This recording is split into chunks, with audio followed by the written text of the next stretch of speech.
Hello नमस्कार दोस्तों, स्वागत है सभी कार के वाईफाई स्टडी में। दोस्तों आज हम उत्तर प्रदेश पुलिस में जो कांस्टेबल भर्ती पुनः परीक्षा 2024 होने वाला है, इसमें जो महिला और पुरुष दोनों की जो परीक्षाएं होंगी, इसमें एक टॉपिक पूछा जाता है रीजनिंग में, मानसिक अभिरुचि यानी मेंटल एप्टीट्यूड। दोस्तों इससे संबंधित जितने प्रश्न आते हैं, बहुत से स्टूडेंट उन प्रश्नों को हल नहीं कर पाते हैं। क्यों नहीं हल कर पाते? क्योंकि इसके विषय में उनको जानकारी नहीं होती। रीजनिंग पढ़ते रहते हैं, वर्बल नॉन वर्बल ये सारी चीजें पढ़ते रहते हैं, मैथ पढ़ते रहते हैं, लेकिन मानसिक अभिरुचि नहीं पढ़ते। मानसिक अभिरुचि में आपको जनहित के संबंध में, कानून और शांति व्यवस्था के संबंध में, सांप्रदायिक सद्भाव, अपराध नियंत्रण, विधि प्रशासन, अनुकूलन की क्षमता, व्यवसायिक सूचना, पुलिस प्रणाली और पुलिस मुद्दे और कानून व्यवस्था, व्यवसाय के प्रति रुचि, इन सब के संबंध में जो है प्रश्न पूछे जाते हैं। लैंगिक संवेदनशीलता, लैंगिक व्यवसाय के प्रति रुचि, ये सारी चीजें जो है पूछी जाती हैं। लेकिन स्टूडेंट जो है ना पढ़ने के कारण, नॉलेज ना होने के कारण प्रश्नों को नहीं हल कर पाते। लेकिन ये आपके परीक्षा में लगभग 15 प्रश्न पूछे जाते हैं। तो चलिए देखते हैं। अगर आप हमारे इस वीडियो को अंत तक देखेंगे और इस सीरीज में, यानी मैं मानसिक अभिरुचि की लगभग 15 से 20 वीडियो डालूंगा, उन सभी को अगर आप देख लेते हैं परीक्षा से पहले, तो आपके लिए बहुत ज्यादा इंपॉर्टेंट होगा। वीडियो अंत तक देखिएगा। अगर वीडियो पसंद आता है लाइक शेयर सब्सक्राइब जरूर करना।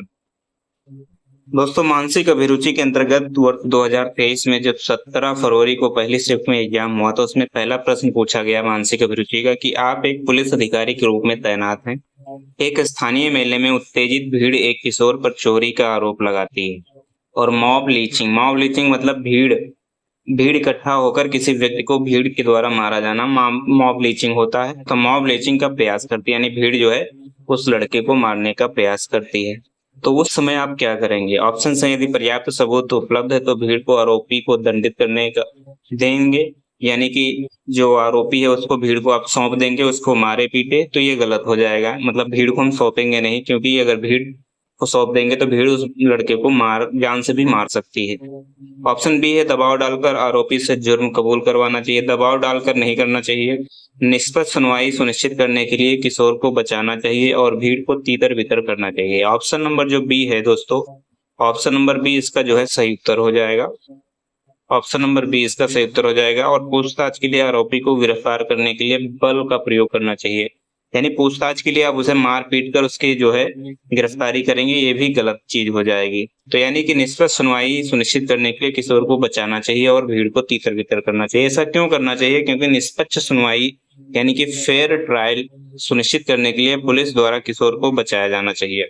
इस उद्देश्य से भीड़ को तीतर बितर करना चाहिए और निष्पक्ष जांच के बाद न्यायालय में आरोप पत्र दाखिल करना चाहिए। किशोर को अगर मान लीजिए वो दोषी है तो उसको जो है आरोपी घोषित करना चाहिए, यानी अक्यूज्ड उसे बनाया जाना चाहिए। अगला प्रश्न देखते हैं। प्रश्न नंबर 2 पूछा गया था दोस्तों, आप एक पुलिस अधिकारी के रूप में तैनात हैं। एटीएम कार्ड क्लोनिंग के और मामलों को रोकने के लिए आप क्या करेंगे? दोस्तों सबसे पहले आपको पता होना चाहिए कि कार्ड क्लोनिंग क्या होती है। कार्ड क्लोनिंग दोस्तों ये होती है, जैसे कि मान लीजिए आपका कोई एटीएम कार्ड है, एटीएम कार्ड की कोई प्रति यानी कॉपी कोई दूसरा व्यक्ति बना ले, उसे कार्ड क्लोनिंग कहते हैं। तो मान लीजिए कि आपके क्षेत्र में कार्ड क्लोनिंग हो रही है और उन कार्ड क्लोनिंग को रोकने के लिए आप क्या करेंगे? पहला ऑप्शन दिया गया है, कार्य प्रणाली को समझने के लिए कार्ड क्लोनिंग मशीन प्रोटोटाइप खरीदेंगे, यानी कार्ड क्लोनिंग कैसे करते हैं इसके लिए आप कार्ड क्लोनिंग करने वाली मशीन लाएंगे। ऐसा करने में आप नहीं, इसके लिए नहीं करना चाहिए आपको ऐसा। दूसरा है, संदिग्ध सहयोगियों की पहचान करने के लिए सभी एटीएम में एक पर्यवेक्षक रखने चाहिए। ऐसा भी संभव नहीं है कि प्रत्येक एटीएम में आप एक एक संरक्षक पर्यवेक्षक रख दें। ऑप्शन सी है, विसंगतियों के लिए एटीएम मशीन एक्सेस लॉक की जांच करनी चाहिए। ये ऑप्शन सी जो है सही हो जाएगा, यानी जो भी गलतियां हैं, जो भी समस्याएं हैं, इसके लिए आप मशीन का एक्सेस लॉग की जांच करेंगे। ऑप्शन नंबर डी में दिया गया है दोस्तों, क्षेत्राधिकार में सभी एटीएम को अस्थायी रूप से बंद करना चाहिए। अस्थायी रूप से बंद भी नहीं कर सकते, क्योंकि एटीएम आज के समय में सबके लिए बहुत ज्यादा इंपॉर्टेंट हो गया है। प्रश्न नंबर 3 है, आप एक विशेष सेल में कांस्टेबल हैं जो साइबर अपराध और ऑनलाइन धोखाधड़ी से निपटता है। आपको साइबर सुरक्षा और डिजिटल फॉरेंसिक के विभिन्न पहलुओं में प्रशिक्षित किया गया है, यानी आपको साइबर के संबंध में काफी नॉलेज है। हालांकि कर्मचारियों की कमी के कारण आपको एक गश्त ड्यूटी सौंप दी जाती है। मान लीजिए कि आप साइबर सेल में हैं और साइबर संबंधी कार्य देखते हैं, लेकिन थाने पे कर्मचारियों की कमी है, ऑफिस में कर्मचारियों की कमी है, तो आपको गश्त ड्यूटी के लिए भेजा जाता है। आपको सड़कों पर गश्त करनी होती है और आपातकालीन कॉलों का जवाब भी देना होता है। आपको लगता है कि यह एक उबाऊ और नीरस कार्य है जो आपकी विशेषज्ञता के अनुरूप नहीं है, यानी आप विशेषज्ञ हैं किसमें? साइबर अपराध को पकड़ने में, लेकिन आपको गश्त करवाई जा रही है, तो आप ऐसे समय में क्या करेंगे? पहला ऑप्शन दिया गया है, गश्त ड्यूटी उत्साहपूर्वक करनी चाहिए और अन्य गश्ती अधिकारियों के अनुभव से सीखना चाहिए। दूसरा ऑप्शन दिया गया है, गश्त ड्यूटी करनी चाहिए लेकिन लगातार छुट्टी लेने के अवसर तलाश करने चाहिए। ऐसा नहीं होना चाहिए, यानी आप गश्त ड्यूटी करें लेकिन जब मौका मिले आप छुट्टी लगा दें। गश्त ड्यूटी अनिच्छा से करनी चाहिए और इसकी शिकायत अपने वरिष्ठ अधिकारियों और सहकारियों से करनी चाहिए। यानी इसका मतलब है कि आप बिना इच्छा के ड्यूटी करेंगे और ये अपने अधिकारियों से इसकी शिकायत करेंगे कि हम साइबर अपराध के जो हैं विशेषज्ञ हैं, लेकिन हमको गश्त कराई जा रही है। ये गलत हो जाएगा। ऑप्शन डी है, गश्त ड्यूटी करने से इनकार करना चाहिए और साइबर सेल में रहने पर जोर देना चाहिए। ये वाला भी ऑप्शन गलत हो जाएगा। यानी ऑप्शन नंबर जो ए है वो इसका सही उत्तर हो जाएगा। ऑप्शन नंबर ए इसका सही उत्तर होगा। प्रश्न नंबर 4 है, पीड़िता से बलात्कार के फॉरेंसिक साक्ष्य की जांच करते समय आप क्या करेंगे? ऑप्शन ए दिया गया है, प्रत्यक्ष भागीदारी के बिना अनुभवी महिला निरीक्षक को स्थानांतरित करना चाहिए, बिना किसी महिला पुलिस की उपस्थिति के बेरहमी से मेडिकल परीक्षण पर ध्यान केंद्रित करना चाहिए। ऑप्शन सी है, विश्वास कायम करने के लिए सादे कपड़ों में पीड़िता का व्यक्तिगत रूप से साक्षात्कार करना चाहिए।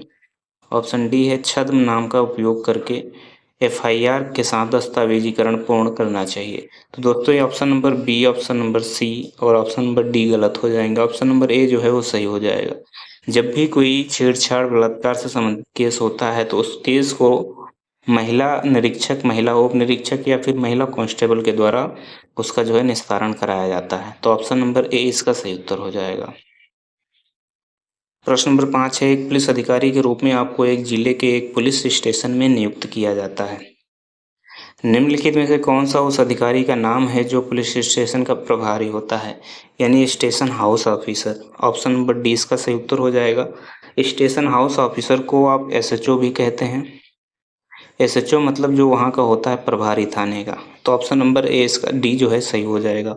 उप निरीक्षक को क्या कहते हैं? इसको डीआईजी कहते हैं, उप महानिरीक्षक इसको डीआईजी कहते हैं। पुलिस अधीक्षक को आप एसपी कहते हैं, सुपरिटेंडेंट ऑफ पुलिस, और सर्कल अधिकारी को आप सीओ कहते हैं,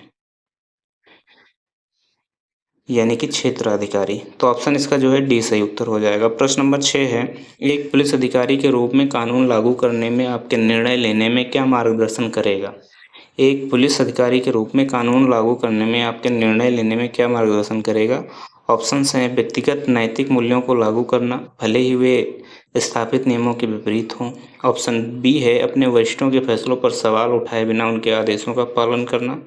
ऑप्शन सी है, स्थिति के लिए समानुभूत और विचार के साथ कानूनी आवश्यकताओं को संतुलित करना। ऑप्शन डी में दिया गया है, व्यक्तिगत परिस्थितियों की परवाह किए बिना कानून का अक्षरशः कड़ाई से पालन करना।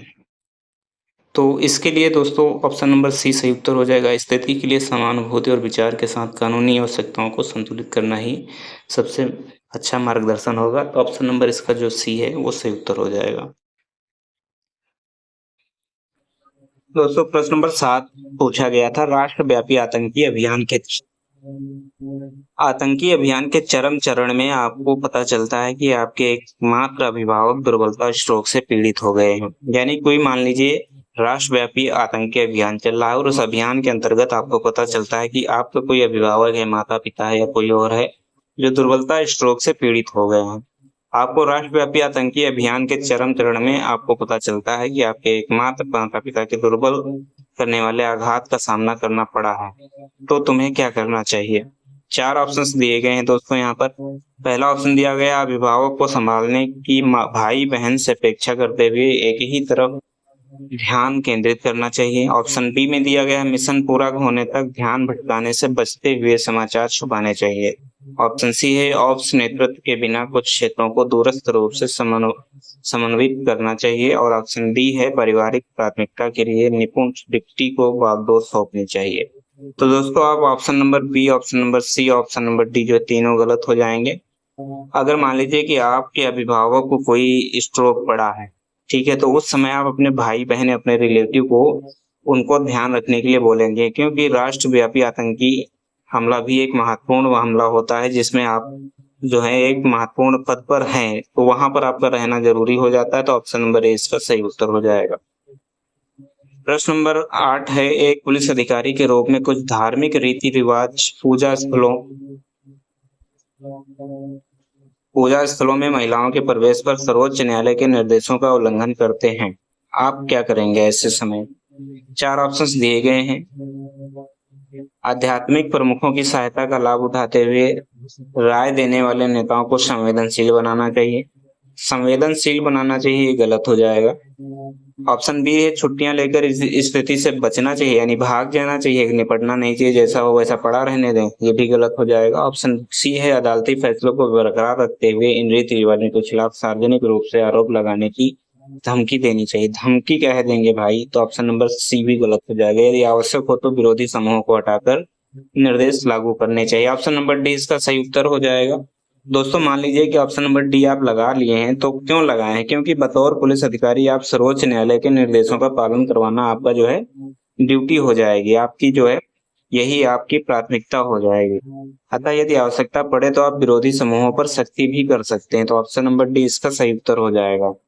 प्रश्न नंबर 9 है, आप एक जांच अधिकारी यानी कि विवेचक हैं, इन्वेस्टिगेटिंग ऑफिसर हैं। एक वीआईपी की हत्या के मामले में मुख्य आरोपी साक्ष्यों से हेरफेर करने और दोष मुक्ति सुनिश्चित करने हेतु न्यायाधीशों को प्रभावित करने के लिए भारी रिश्वत की पेशकश कर रहा है। यानी आप अच्छे से जो है उसकी इन्वेस्टिगेशन ना करें, इसके लिए जो साक्ष्य हैं उनमें हेर फेर करने के लिए आपसे कह रहा है, उसके लिए आपको रिश्वत देगा। तो आप ऐसी स्थिति में क्या करेंगे? ऑप्शन ए में दिया गया है, अपने स्वतंत्र पेशेवर निर्णय के अनुसार जांच करने से बचना चाहिए। काहे बचेंगे भैया, नौकरी कर रहे हैं जांच करने के लिए, तो ऑप्शन ए गलत हो जाएगा। सहमत होने का दिखावा करना चाहिए, लेकिन कमजोर ढंग से गढ़े गए फर्जी साक्ष्य प्रस्तुत करनी चाहिए। बिल्कुल नहीं, सहमत नहीं होना है। अभ्रष्ट रहना चाहिए और अदालत में तथ्यों को पारदर्शिता से पेश करना चाहिए। ऑप्शन नंबर सी इसका सही उत्तर हो जाएगा। औपचारिकता दिखानी चाहिए, लेकिन गुप्त रूप से आरोपी के खिलाफ सबूत एकत्र करने चाहिए। ऑप्शन नंबर डी भी गलत हो जाएगा। ऑप्शन नंबर सी क्यों सही होगा? क्योंकि जांच अधिकारी यानी कि जो विवेचक होता है उसे अभ्रष्ट ही रहना चाहिए। अगर अभ्रष्ट रहेगा, भ्रष्ट नहीं होगा, तभी वो अच्छे से इन्वेस्टिगेशन कर पाएगा और अदालत में तथ्यों को पारदर्शी तरीके से पेश भी कर पाएगा। न्यायिक प्रक्रिया को सुचारू रूप से चलाने में उसका जो है अहम भूमिका हो जाती है। तो ऑप्शन नंबर इसका जो सी है वो ही सही उत्तर हो जाएगा। प्रश्न नंबर 10 देखते हैं। प्रश्न नंबर 10 है, एक पुलिस अधिकारी के रूप में आप देखते हैं कि कुछ धार्मिक अल्पसंख्यकों को पड़ोस में प्रवेश से वंचित किया जा रहा है। ऐसी स्थिति में आप क्या करेंगे? ऑप्शन ए में है, अल्पसंख्यक समुदाय के अधिकारियों को तैनात करके विविधता लागू करनी चाहिए, यानी कि अल्पसंख्यकों को रोका जा रहा है तो आप अल्पसंख्यक अधिकारियों को वहां तैनात कर देंगे, ये कोई उपाय नहीं हुआ। ऑप्शन ए गलत हो जाएगा। ऑप्शन बी है, तनाव को कम करने के लिए बहुधर्मी सामुदायिक संवाद संयोजित करनी चाहिए। शिकायतों को राज्य की अल्पसंख्यक कल्याण योजनाओं को संदर्भित करना चाहिए। कानूनों का उल्लंघन करने वाली हाउसिंग सोसाइटी को अवरुद्ध करके उन पर मुकदमा चलाना चाहिए। ऑप्शन डी भी गलत हो जाएगा। शिकायतों को राज्य की अल्पसंख्यक कल्याण योजनाओं को संदर्भित करना चाहिए, ये भी गलत हो जाएगा। ऑप्शन नंबर 20 जो है प्रश्न नंबर 10 का, ये सही उत्तर हो जाएगा। ऑप्शन नंबर 20 का सही उत्तर होगा। क्यों सही होगा? क्योंकि ऐसी परिस्थिति है तो जो है विवाद समाधान संवाद की श्रेष्ठ विकल्प माना जाता है, क्योंकि दोनों पक्षों के मध्य दीर्घकालिक और सहमतिपरक समाधान इससे ही निकल सकते हैं, संवाद से ही। तो ऐसे में यही सही उत्तर हो जाएगा। ऑप्शन नंबर 20 का सही उत्तर होगा। प्रश्न नंबर 11 है। दोस्तों इस प्रश्न को बताने से पहले मैं आपको बताता चलूं, ये जो प्रश्न आपके साथ शेयर कर रहा हूँ, ये पिछली बार जो आपका एग्जाम हुआ था 17 फरवरी 2023 को पहली शिफ्ट में, उसमें आए हुए प्रश्न है, यानी प्रीवियस ईयर के आप मान के चलिए प्रश्न है। प्रश्न नंबर 11 दिया गया है,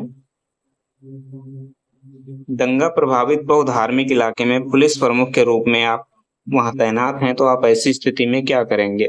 ऑप्शंस हैं, संवाद के माध्यम से समूहों में सामंजस्य स्थापित करने के लिए बड़ों को शामिल करना चाहिए। ऑप्शन बी है, सामुदायिक सीमाएं लादने वाले उपद्रवियों पर सख्त कार्रवाई करनी चाहिए। ऑप्शन सी है, समाधान के लिए नगर पालिका अधिकारियों के साथ चिंताओं को प्रस्तुत करना चाहिए। चिंताएं काहे प्रस्तुत करेंगे भाई? तनाव कम होने तक अनिश्चितकालीन कर्फ्यू लगाना चाहिए, ये भी कोई उपाय नहीं होगा। तो क्या करना चाहिए? तो दोस्तों, सामुदायिक सीमाएं लादने वाले उपद्रवियों पर सख्त कार्रवाई। अगर मान लीजिए कोई धार्मिक जो है विवाद उत्पन्न कर रहा है तो उसके लिए हमेशा जो है सख्त कार्रवाई करनी चाहिए। ऑप्शन ए भी गलत हो जाएगा, तो ऑप्शन नंबर बी इसका सही उत्तर हो जाएगा। बी क्यों सही होगा दोस्तों? क्योंकि पुलिस प्रमुख को सामुदायिक सीमा लादने वालों पर हमेशा जो है सख्त कार्रवाई करेंगे, तभी वो सामुदायिक सीमाएं नहीं लादेंगे। तो ऑप्शन बी इसका सही उत्तर हो जाएगा। प्रश्न नंबर 12 है, आप एक पुलिस अधिकारी के रूप में तैनात हैं। आपको आगामी स्थानीय निकाय चुनाव को हिंसक रूप से बाधित करने की तैयारी की विश्वसनीय जानकारी मिली है। अगर मान लीजिए ऐसे में चुनाव जो है वो हिंसक रूप से बाधित हो सकते हैं, तो आपको जानकारी जो मिली है उस समय आप क्या करेंगे? ऑप्शन ए में दिया गया है, राजनीतिक अभियान कार्यक्रमों पर प्रतिबंध लगाना चाहिए और सभा को प्रतिबंधित करना चाहिए। यानी जो भी अभियान चल रहे हैं, जो भी सभाएं चल रहे हैं, उनको बंद करवा देना चाहिए क्या? नहीं, गलत हो जाएगा। ऑप्शन बी में दिया गया है, संवेदनशील क्षेत्रों में सहायक पुलिस संवर्धन जुटाना चाहिए। तोड़फोड़ से बचने के लिए निवारक नजरबंदी की कार्रवाई करनी चाहिए। चुनावी प्रक्रिया को स्थगित करने की सिफारिश करनी चाहिए। क्या करना चाहिए ऐसे में? आपको ये बताना है। तो दोस्तों, ऐसे में आप क्या करेंगे? तोड़फोड़ से बचने के लिए निवारक नजरबंदी की कार्रवाई करनी चाहिए। यानी जो लोग हिंसक रूप से बात करने वाले हैं, उन लोगों को चिन्हित करके उनको नजरबंद कर देना चाहिए, क्योंकि विश्वसनीय जानकारी के आधार पर आप निवारक नजरबंदी की कार्रवाई जो है वही सबसे उचित कार्रवाई हो जाएगी, जिससे कि तोड़फोड़ से बचा जा सके। इस तरह की परिस्थितियों से निपटने के लिए वहां संभावित क्षति और कानून के उल्लंघन आदि से रक्षा के लिए निवारक नजरबंदी ही सबसे आवश्यकता पड़ने पर सबसे जरूरी चीज हो जाती है। तो ऑप्शन नंबर इसका जो सी है वो सही उत्तर हो जाएगा। प्रश्न नंबर 13 है, जो 17 फरवरी को पूछा गया मानसिक अभिरुचि में, वो लास्ट प्रश्न था। प्रश्न है, एक पुलिस अधिकारी के रूप में ट्रांसजेंडर नागरिक कानून प्रवर्तन अंतरक्रिया के दौरान उत्पीड़न और गरिमा के उल्लंघन का सामना करने की रिपोर्ट करते हैं, तो आप उस समय क्या करेंगे? यानी कि जो ट्रांसजेंडर लोग हैं उनको उत्पीड़न के लिए कोई उत्पीड़ित कर रहा है, ऐसा कोई आपको सूचना मिलती है, तो आप क्या करेंगे? ऑप्शन ए में दिया गया, शिकायत ग्रहण करके इसे मानवाधिकार आयोग को अग्रेसित करेंगे, ये गलत हो जाएगा, तो बाद की प्रक्रिया हो जाएगी। ऑप्शन बी, अपराधियों के खिलाफ सख्त अनुशासनात्मक कार्यवाही लागू करनी चाहिए, तो ये सही हो जाएगा। जो लोग ट्रांसजेंडर को परेशान कर रहे हैं उनके खिलाफ जो है अनुशासनात्मक कार्रवाई करनी चाहिए। ऑप्शन सी में दिया गया, उचित आचरण पर बड़े पैमाने पर संवेदीकरण अभियान लागू करना चाहिए, ये तो बाद की बात हो जाएगी। सहभागिता के लिए लिंग अधिकार समुदाय स्वयंसेवकों की प्रतिनियुक्ति करनी चाहिए, ये भी गलत हो जाएगा। तो ऑप्शन इसका जो बी है वो सही हो जाएगा, अपराधियों के खिलाफ सख्त अनुशासनात्मक कार्रवाई लागू करनी चाहिए। क्यों ऐसा करना चाहिए? क्योंकि एक पुलिस अधिकारी के रूप में आपको अपराधियों के खिलाफ सख्त अनुशासनात्मक कार्रवाई लागू करनी चाहिए, जिससे कि पुलिस का प्राथमिक कार्य जनता की शिकायतों पर त्वरित संज्ञान लेना होता है। ऐसे में उत्पीड़न की शिकायतों को संजीदगी से लेते हुए उचित कार्रवाई करनी चाहिए। अन्य सभी विकल्प जो हैं प्राथमिक कार्रवाई के बाद की आवश्यकता इनकी होती है, तो बाद में इनको उपयोग में लाया जा सकता है, लेकिन सबसे पहले उनके खिलाफ अनुशासनात्मक कार्रवाई करनी चाहिए। ऑप्शन बी इसका सही उत्तर हो जाएगा। दोस्तों, वीडियो आपको कैसा लगा इससे कमेंट करके बताइएगा, यूजफुल है, और आगे इस सीरीज के जितने भी वीडियो हैं उनको जरूर देखिएगा, आपको 100% इससे लाभ होने वाला है।